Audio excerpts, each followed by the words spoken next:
Hello and welcome. I'm Dr. Dana Haggard, Professor of Management and curator of this video on diagnosing and dealing with conflict. Conflict is a natural and unavoidable part of life, and it often causes stress and frustration. Although studies show that some level of conflict is associated with higher performance, most people are uncomfortable with conflict. In this video, we will discuss the focus and source of conflict, as well as conflict management styles and when they are most appropriate. The more you know about conflict, the more objective you can be about conflict, and thus you can be more comfortable and confident in dealing with it. Having good conflict management skills will help you to guide the conflict to be more beneficial and less detrimental. Let's get started. To start, I would like you to think about a conflict you have had recently. Who was it with and what was it about? What statements were made or what actions were taken before, during, and after the conflict? Throughout the video, we will refer back to this example to see how the concepts from the video apply. Feel free to pause the video to think through the conflict and remember the details, and perhaps even write them down. Definitions of conflict can vary considerably in how they present conflict. Some focus on the severity of the conflict, and others on conflict as a negative thing. However, the definitions I have chosen here are agnostic about severity and negativity.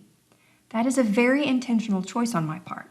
As I said earlier, conflict is a natural and even necessary part of life. So let's review the definitions I have listed here. The first is from the Collins Dictionary. Conflict is a state of opposition between ideas, interests, etc.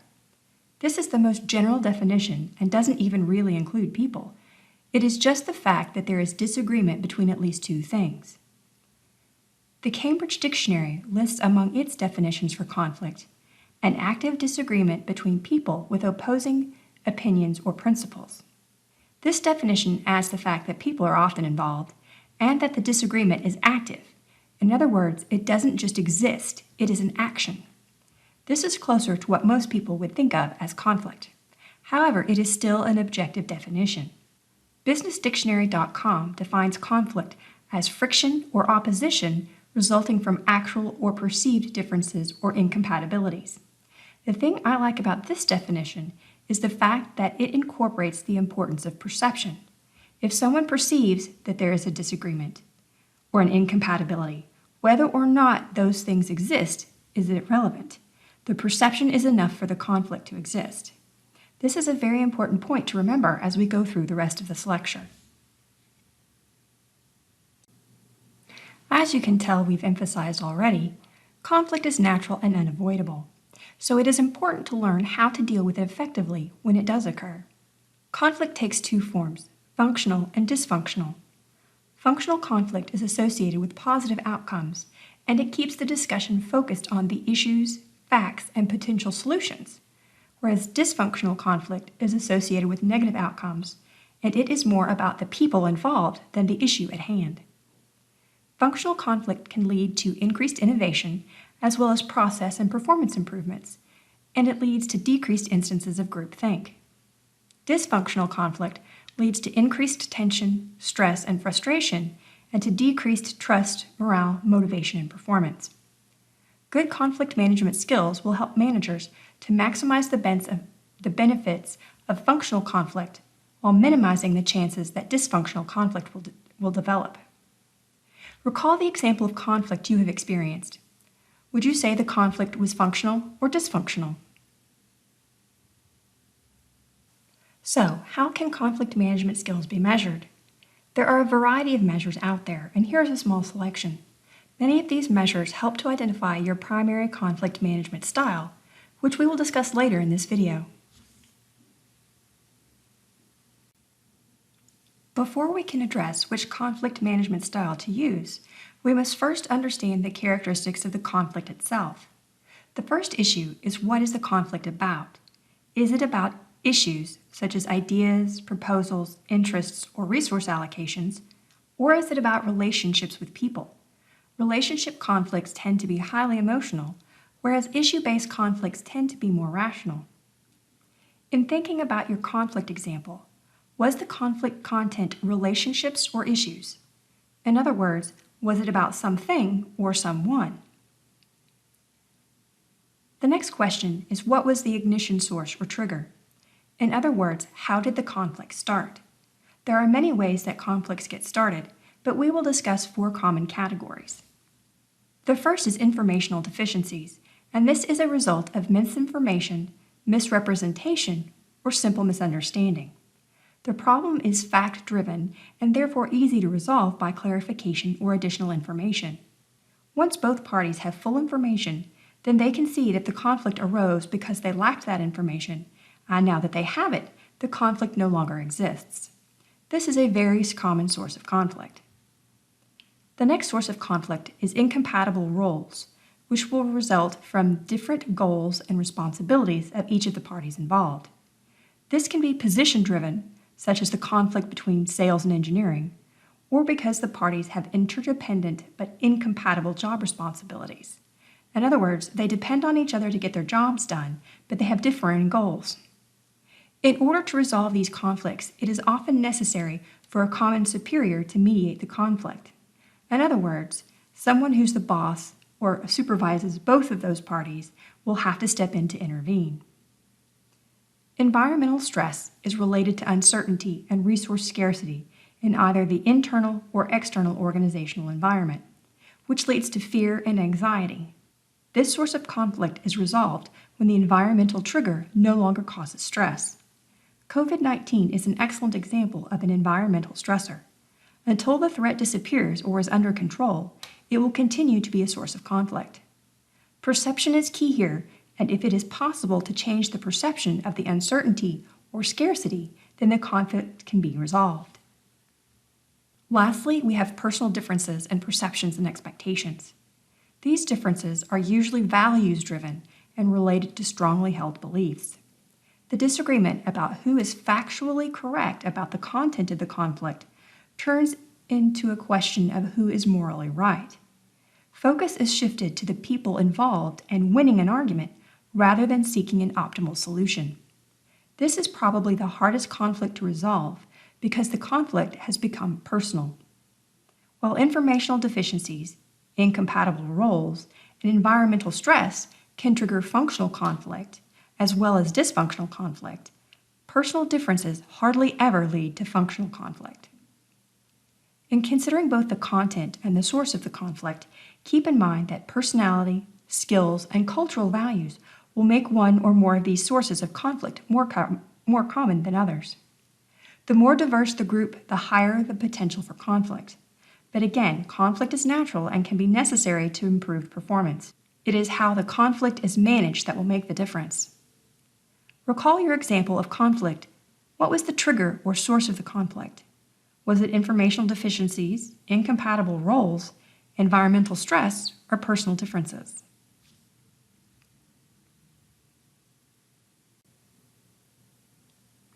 How a person deals with conflict is important in keeping the conflict functional until it is resolved. There are 2 important dimensions that contribute to a person's style, and that is assertiveness and cooperativeness. Assertiveness is attempting to satisfy one's own concerns, while cooperativeness is attempting to satisfy the concerns of the other party. When you map these 2 dimensions, you can see that there is a high and a low on both dimensions, plus the middle ground of compromising. We will talk through each of these, and we will start with avoiding. Avoiding is seeking to ignore the conflict, just hoping it will go away, and it is seen as being both uncooperative and unassertive. Avoidance creates frustration on the part of the other party. An accommodating style is when one puts the concerns of others before their own concerns. It is highly cooperative, but very unassertive. After a while, those who accommodate others begin to feel resentment and to feel that they are being taken advantage of, even if it was their choice to accommodate. Forcing, or competing as some scholars refer to it, is assertive but uncooperative. It is when one focuses on oneself and one's demands with little apparent regard for the other party. As you might expect, forcing can lead to resentment, especially if used too often. Next, we have collaborating. A collaborating style is both assertive and cooperative, as it involves attempts to satisfy both parties. It uses good problem-solving processes, and the focus stays on the issues and not on personalities. A collaborative approach is seen as the only true win-win because in compromising, both parties are forced to sacrifice something in order to reach agreement.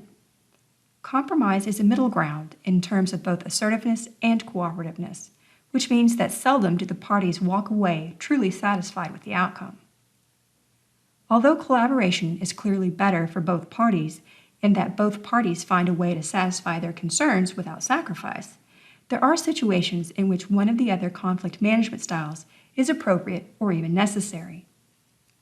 As we mentioned earlier, there are assessments that you can take that will tell you which is your primary conflict management style. You might already recognize which style you use most often just by reading the descriptions, but I still recommend taking a conflict management assessment. You might be surprised by the results, but it is important to remember that although our default setting might be one style, that does not mean we cannot learn to use another style when necessary. Think about your example conflict. Which of these styles did you use in dealing with the conflict? What did the other party use? How did you both feel after you reached an agreement? As a result of our personalities and our personal and cultural values, we may find that one style is more comfortable for us than others. For example, some people are more comfortable with conflict than others, which would definitely affect their ability to be assertive. Self-efficacy would also play a role in how comfortable people feel about being assertive. As with the videos on power and influence, you should consider your own characteristics as well as the characteristics of the other party when deciding which style to use. Think about your conflict example. How did personality, values, and skills influence the use of conflict management styles? In addition to the personal characteristics of the parties involved, it is also important to consider situation characteristics. Ask yourself the following questions. How important is the dispute to you? In other words, how important is the content of the conflict? This will give you insight into how assertive you should be. How important to you is your relationship with the other party in the conflict? This will give you insight into how cooperative you should be. What is the relative power distance between you and the other party? Power matters because without it, forcing, collaborating, and compromising might not be possible. Are there any time constraints on reaching a solution? While collaboration might result in better outcomes, it takes time, especially when the differences are seen as significant and difficult to overcome. If a resolution must be reached quickly, then another style will likely be necessary. Think about your conflict example and answer the 4 situational characteristics questions about the conflict.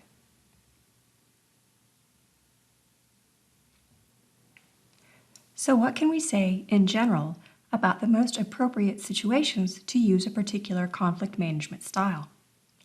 In general, forcing is most appropriate when the conflict involves core values or policies.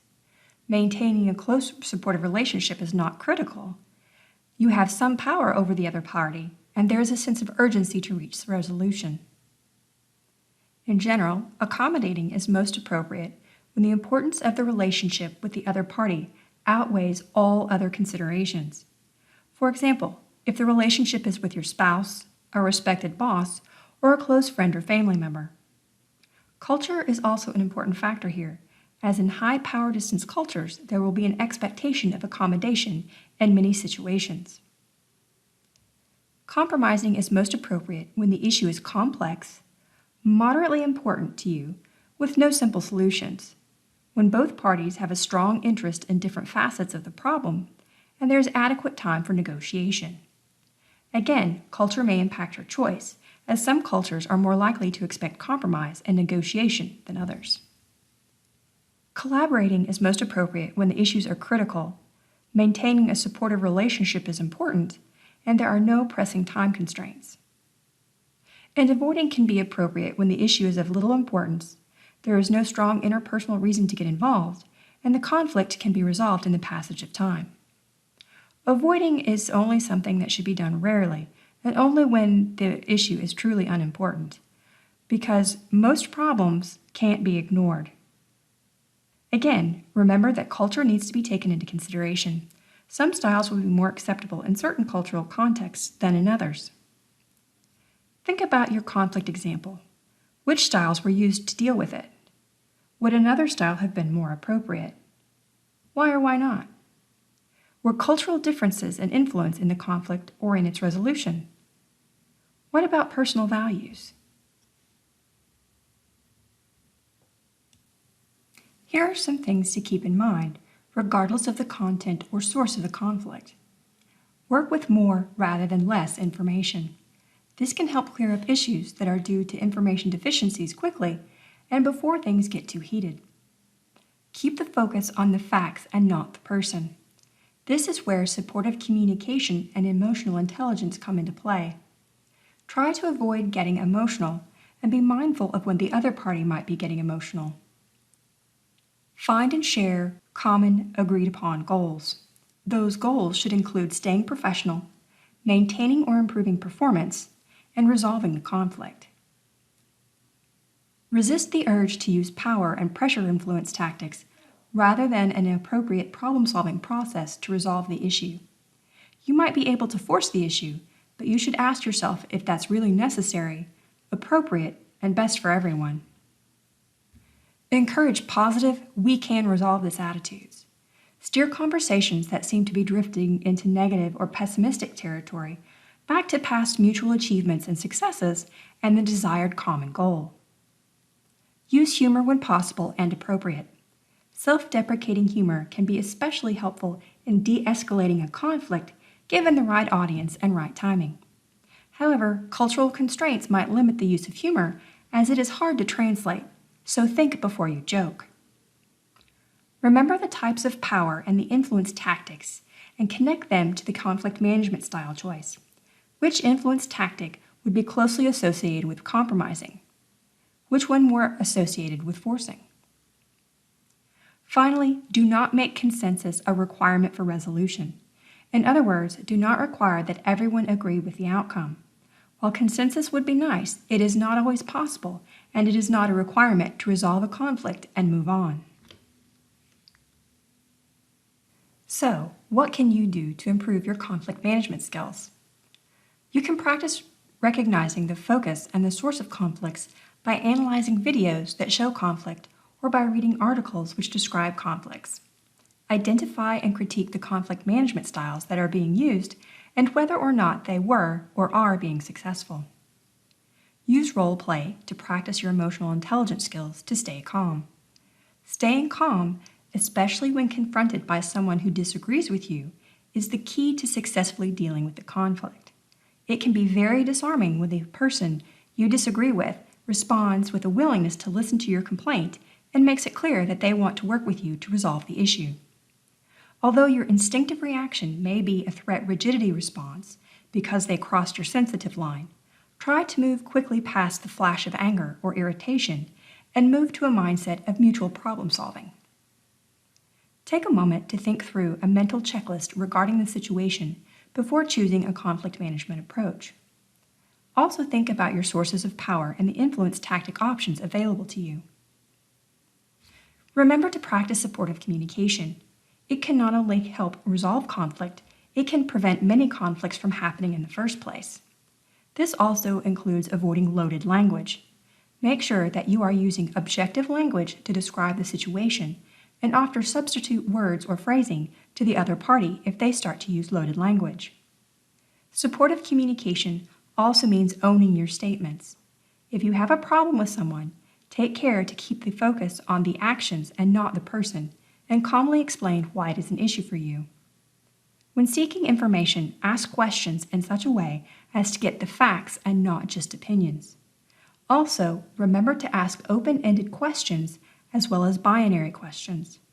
Open-ended questions allow for more detail, while asking specific binary questions will allow you to gain information quickly, and if they are phrased correctly, binary or yes-no questions can help separate fact from opinion.